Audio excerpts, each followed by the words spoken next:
I do. I think I can hear him. Well, now I can. Oh, make sure I get him in at the right time here. Okay.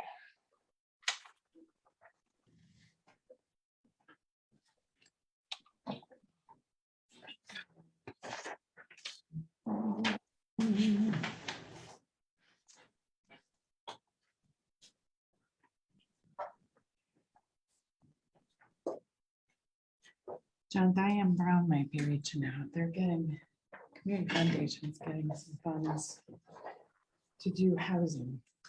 Good. Kind of like, the program I referenced a few years back, right before COVID, they were doing out in Corning, Yes, where they were doing, blocks.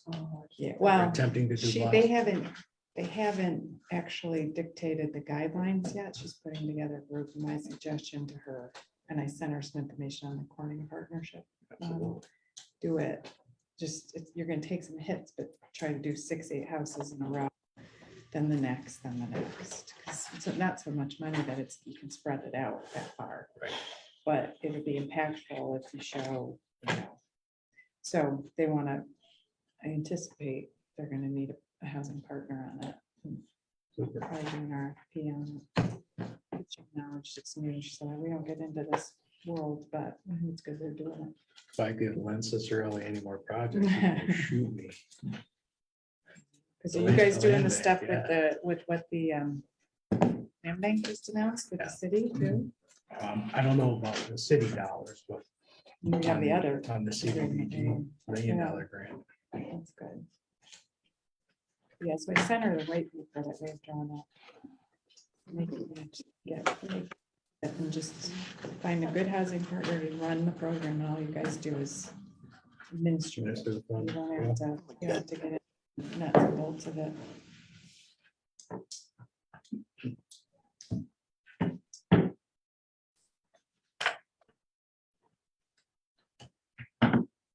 What's going on? How you doing? Good. So we have, let's see. I saw Jim, there he is, he hopped around, and I see Cheryl, and I see Joe. I think we're good.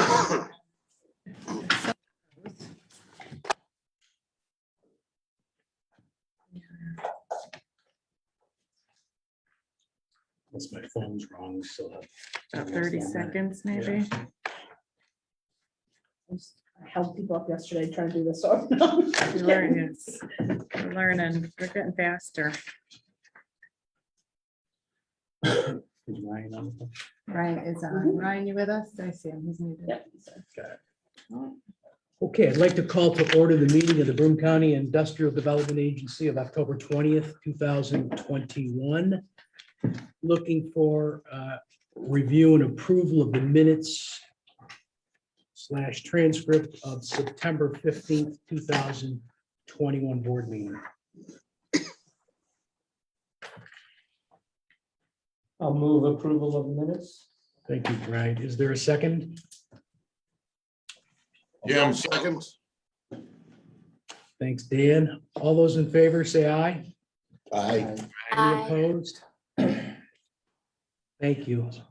Come to the part of our agenda where we have our public comment session. Anybody wishing to speak on any matter concerning the Broome County IDA, please state your name and address for the record and consider limiting your comments to 5 minutes if you would.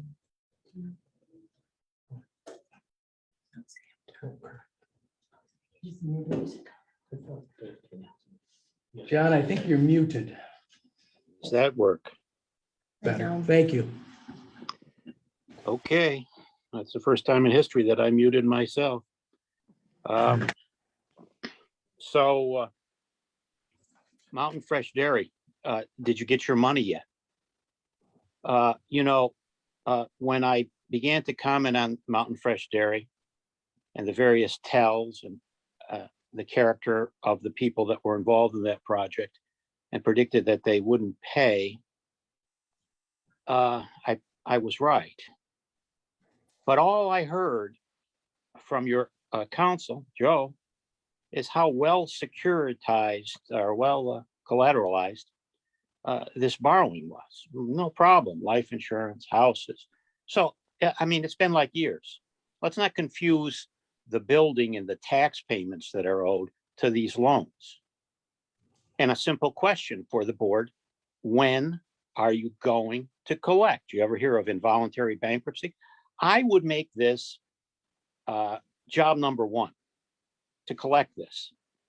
I think, and on that day, I would have a big check and I would publicize it. But, now we'll move on. Scathing comptroller's report on the Empire State Development. Scathing. Shows exactly what this all is about. And it shows that my concern over the years was warranted. Okay, let's move on. The labor policy. I have said this, these are things that I've put on the agenda here, if you will. The labor policy, 100% geared towards construction. When the building is complete, you can put any kind of labor in there. Now, is this a valid approach to a labor policy that the construction unions have this claim to labor in your projects, unionize labor, and then when the project opens up, it doesn't matter. It doesn't matter. So I think it's hypocritical, and I think that the construction unions should show some solidarity here. Say, hey, we're building these things. If we're building these things to enlarge the non-union workforce of Broome County, that's not great. So let's not just concentrate on the building trades. Let's move into other areas. I'm dumbfounded by what's going on in Endicott because Endicott failed with EIT. And as I said at the time, 10 years ago, the tell in the EIT deal was that the real estate, the IBM assets were divided in two. And that made likelihood of an EIT bankruptcy. And now keep in mind, again, these bankruptcies, these large bankruptcies, have an economic effect, a detrimental economic effect. So they're forgetting all about their experience with EIT, and it's necessary to conduct a post-mortem on all this stuff. These are companies that are highly speculative, that nobody ever heard of. They want to clump them together. I'm still waiting, by the way, 3 years ago, Sonostics press release, Central New York, whatever that page is, 135 jobs will be brought to Endicott from China. Never happened. So the history is not just IBM to now. The history involves EIT in between, which, by the way, started with a substantial book of business from IBM. So that's the history of it. But I want you to get that money back. I want to see some credit in collections. I'm tired of the excuses. I think the public should be outraged that these hustlers came in from New York and took you for a ride. I think you should be ashamed of the prior boards and the institutional failure. All I'm asking is this. Admission of failure when these projects don't pan out, and a postmortem to see how things can be improved. Thanks. Thank you, John. Would anybody else like to speak at this public comment session? We'll call this session to a close. Executive Director's report. Stacy? Thank you, Chairman. I do have a number of items that I think I can go through relatively quickly. I know we have a full agenda related to a number of grants that we've either written and submitted ourselves or been participants on. I just wanted to give the board an update on that activity. First, kudos to Natalie and Amy. We just received word this morning that our annual request to NICEAG for marketing dollars for our quality of life program. The Good Life program was received successfully yet again, so that will be monies coming into the LDC for that. But I do want to acknowledge their work on that every year. Also, kudos to Brendan on the following. We did submit with Broome County a grant application for CDBG or Community Development Block Grant funds to provide small business grants. We would be a subrecipient on this, and we've established some general guidelines and criteria in which we can submit, provide grant dollars to those businesses. These would be smaller grant dollars, somewhere capping at 50,000 or below. So more to come on that. I believe the county's next step is to formally accept the funds, which they plan to do this week at their meeting. And then we'll be sitting down with the state representatives in the county to kind of get the process. There's still, as always, with these things, some kinks we have to work out, but I think it'll be a nice way for us to continue to help businesses impacted by COVID. Brendan also did submit a grant for the continuation of our site inventory analysis. This is to do the phase 2 dive into a number of properties. This is to do things like environmental reviews and assessments. There are monies through the ARC, or the Appalachian Regional Commission.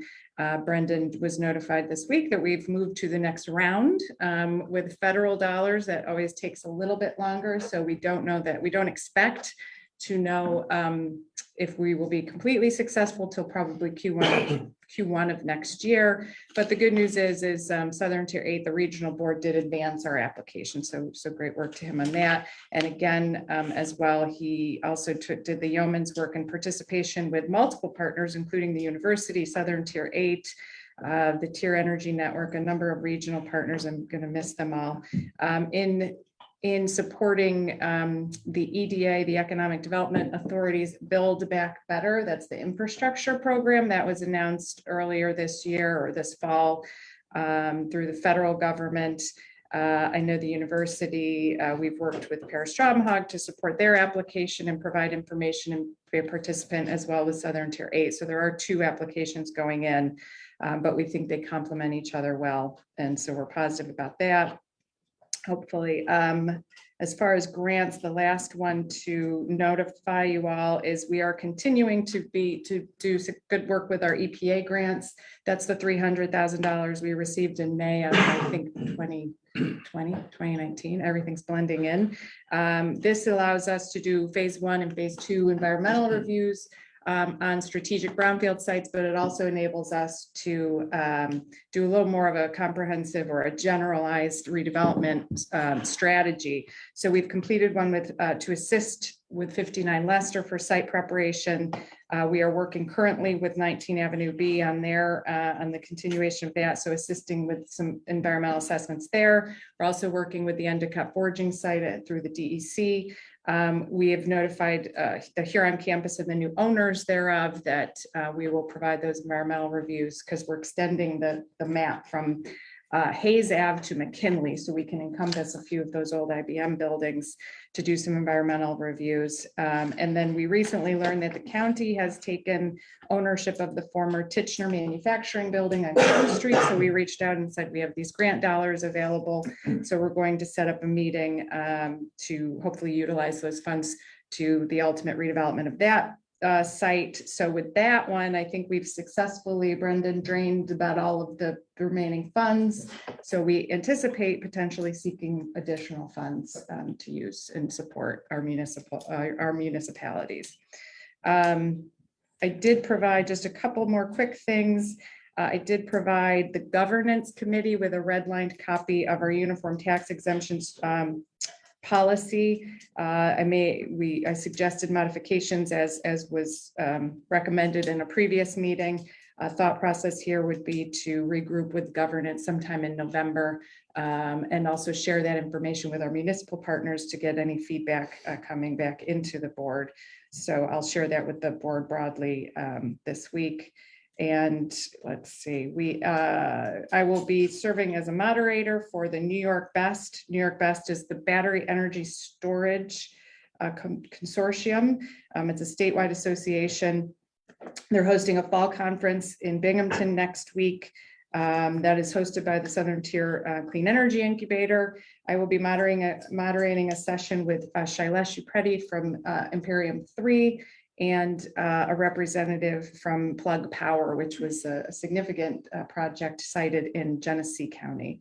So I'm excited to do that. And then lastly, you should all be receiving, if you have not, a welcome, an invitation for a welcome reception with some of our new faces at the Huron campus that we're hosting through the Leadership Alliance. That includes Ubiquity Solar, who I've had multiple conversations with on everything from workforce development to talent attraction. We've had great relationships with them from day one. And as well, I've met with Phoenix investors. If you haven't looked them up, I would encourage you to do so. They have a really nice portfolio. And they've acknowledged that this is a one-of-a-kind facility for them, and they're very excited about the prospects of renovating and bringing that building back to better use. So that's all I have. If there's any It's on questions. November 1st, right? November 1st, and we're gonna do it at the Celebrations, which is the old Nurchies. Got it. And the CDBG small business grants, when does that get rolled out? We're still, I think we have a meeting coming up with the county in the next week or two. I expect, given the time to get our grant disbursement agreement all finalized and a few kinks and, that we want to make sure we clarify and understand, probably, I'm thinking the beginning of 2022. Yeah, we'll probably launch after the first of the year. If we can get it out sooner, we certainly will, but still have a little bit more due diligence to do on that. Any questions for Stacy? Thank you, Stacy. You've all had a chance to review, I trust, the intern. Oh, you're going there. I'm sorry. I was going to say one comment on the internal financial report, which is, as I've mentioned in the past, the transition account, which shows a balance of $347,957. That sweeps at the end of every month. So there was a treasury purchase with those monies, and that will reflect in the October financials. Thank you. Any questions on the internal financial reports for Stacy? Loan activity reports. Tom, would you care to mention anything of note? Nothing about the report itself, John, but just as a follow-up to the special meeting that we had last Wednesday on the 13th. EMT, as part of their new ownership structure, had offered to pay off one of the 3 loans that they have with us, and we have received those funds, a little under 85,000. So next month's report will show the BDF fund a little under 500,000. And I noticed Grow Hemp is delinquent. What is the kind of the status of that? Well, if you'll recall, Jeff Bump passed away here recently, and I've been playing phone tag with his brother. Okay. So his brother's sort of the, silent partner in all of this, but he's going to be liable for the balance of that loan. So I'm just trying to set up a meeting with him and explain those things to him. Work through it. Okay, thank you. Moving on to new business, we have Ryan Silva joining us. He's the Executive Director of the New York State Economic Development Council. I think most of you know Ryan or have seen him over the years. Stacy, would you care to Yeah, introduce? no, thank you. I know last week I sent out a report, the first ever, I believe, of its kind, IDA Impact Analysis Report commissioned by the New York State Economic Development Council, our state association, if you will. I get the pleasure of serving on the board of that council since 2020. So I think I've had my first full year in, and what a great time to come in. I would like to commend Ryan for his leadership in commissioning this report along with the executive committee of the EDC. I think it's much needed. I think, the work we do continues to be complex. We have somewhat antiquated regulations as far as how we report our impact.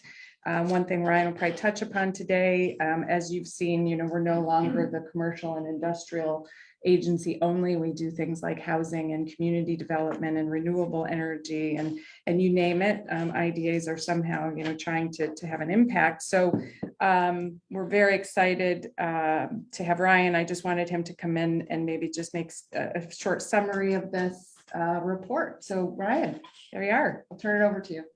Hi, Stacy. Can everybody hear me? Excellent. Well, greetings from beautiful Albany, New York. It is a sunny 70-degree day here, just outside the Capitol. I hope everyone in Broome County and in Binghamton are doing well. Thank you so much for the kind words and the introduction, Stacy. It has been far too long since I've been able to be on the road and get out and visit our partners and our members across the state, and looking forward to doing that in the very near future with all of you. I've been at the New York State EDC for a little over 4 years now.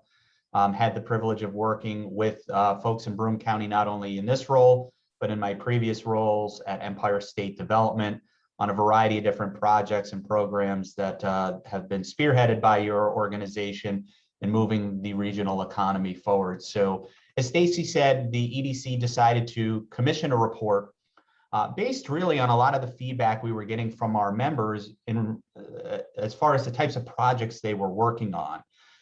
Many of our members were asking us questions about clean energy, mixed use, large scale residential, commercial type projects. And so we wanted to see if this trend was sort of isolated or if this was happening all across the state. And what we were able to find and identify is that in addition to your traditional job creation, job retention projects that IDAs have worked on and continue to work on, more and more IDAs are being pulled into community development projects. And community development really goes together hand in glove with economic development, whether that's in the form of housing, clean energy, infrastructure, downtown revitalization, which is becoming important all across New York State, workforce development and entrepreneurship, brownfield remediation, as well as adaptive reuse and historic preservation projects.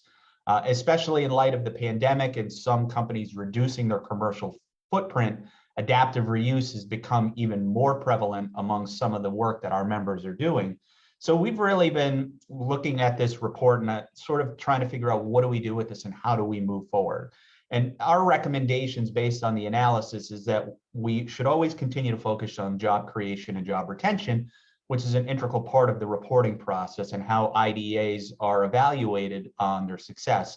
But as we're able to do some of these other initiatives, and as we are able to help really the state achieve some of its goals, whether it's through carbon reduction and bringing new units onto the market, whether it's housing, affordable workforce, market rate, there are real needs for that. And the Paris reporting system and the metrics upon which success is evaluated, I think we have a unique opportunity right now to sort of take another look at that and reevaluate how we identify and judge the success of economic development across New York State. But even looking at the traditional metrics, there's 4,200 plus active projects. It represents 1.5 million jobs either created or retained, an annual payroll of $144 billion per year. And it generates on average $436 billion in direct and indirect sales directly related to those projects. So the traditional metrics upon how IDAs are evaluated, and this is all based on data that is reported in Paris to the Office of State Controller, shows that IDAs are very effective. But we've also found that emerging activities based on some of the surveys that we've done show that IDAs are doing a lot in the clean energy world. There were 70 projects that will bring on 870 megawatts of new clean energy over the next 2 years. It's enough to power 720,000 homes in New York State. While they aren't creating a lot of direct jobs, they're reducing our carbon footprint, they're creating temporary construction jobs, and they're bringing new energy onto the grid, which infrastructure is critical right now all across New York State, and access to that infrastructure and that energy is equally as critical. Our study showed at least 60 housing projects, which represents at least 3,000 new housing units being brought to market. We think that number is relatively low. It's probably much higher. It's not a traditional metric that IDAs take into account when they do their Paris reporting. 1,451 loans or grants were issued by IDAs during the pandemic. I mean, that number to me is staggering and is a unique opportunity for IDAs to build off of. And the one metric that doesn't often get pointed out, we always talk about how much in taxes were abated. $533 million annual increase in real property tax base across New York State based on the work that IDAs do. Additionally, 70 plus downtown revitalization related projects. So on average, this is about 10% of the new project activity that IDAs across the state work on. There's about 700 or so new projects every year, combined with the 108 total IDAs across New York State. And so we've got a couple of recommendations and suggestions moving forward. I think first and foremost, strengthen individual IDA practices through self-reflection and improvement. We support transparency, we support oversight. We actually were the first public entity to get behind the idea of live streaming in 2019 when IDAs were statutorily required to do so. We supported that initiative. We supported giving the state controller's office additional oversight authority over local development corporations. So we think strengthening IDAs on an individual basis through training, through education, through additional transparencies, we're open to. We're willing to work with the legislature and continue working with them on that. Educate our partners in state and local government on the economic challenges that exist and the unique role that IDAs can play. Undoubtedly, the pandemic changed a lot of things. The commercial real estate market, the cost of materials went up dramatically. Hybrid remote working has led to a need for additional broadband, 5G access. So are there roles that IDAs can play in helping achieve those goals as our economy continues to transition moving forward?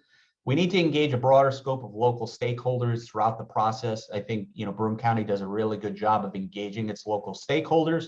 I always think there's more opportunity for us to do that as a best practice and identify and highlight IDAs that are doing a really good job of that. Modernize the IDA statute to align with the 21st century economic development goals and strategies. The law was initially written in 1969 and has been updated, but has only sort of been updated from the standpoint of either adding additional regulation or placing further restrictions on the types of projects that IDAs can do. And there's still references to a lot of traditional businesses that were probably more prevalent in the late 60s and 70s. I think it actually talks about incentivizing racetracks. And, I'm a huge fan of Saratoga. It's 30 minutes up the road from us here. Love going to the racetrack, but we're not building a lot of new racetracks in New York State. So is there a way to take a look at the legislation in partnership with the Senate, the Assembly, the governor's office, and modernize the focus of economic development through our local industrial development agencies, which are still one of the most critically important tools for driving economic activity? Can we bring some of those goals in line with 21st century innovation related goals and strategies? And then finally, focus on broader economic and community development goals as well. Partnerships are critical, whether it's in workforce, investing in people. Childcare is a huge issue. I think there's a role that IDAs can help play in that. So we want to be as proactive as we can based on the metrics and the information we've seen in this report.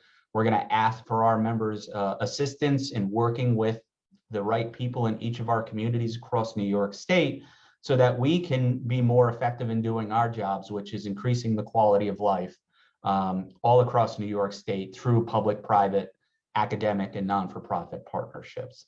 So Stacy, I know you gave me a 5 to 10 minute window. I hope I didn't go over it. I stayed well within it. Stacy has access to the report, the one-page executive summary. We also created a dashboard of IDA projects all across New York State that is searchable. So you can go in and pull up any geographic region, any specific IDA, any specific type of project, and learn about its economic impact and what that project has done for its community. So we've got a lot of tools and resources. We're always open and willing to hear suggestions and recommendations. And Stacy, appreciate your time, appreciate the work that you're doing in Broome County, and look forward to our continued partnership moving forward. Thanks, Ryan. Thank you for your leadership on this. I don't know if anybody has any questions for Ryan while we have him, or if you want to continue along with the agenda. What I will note, I did a follow-up call with Ryan and one of my peers in the region, Jamie Johnson, and we are trying to come up with a game plan to get this report out more broadly. We're looking at a series of maybe regional roundtables with state and local, state, county, certainly county and local officials.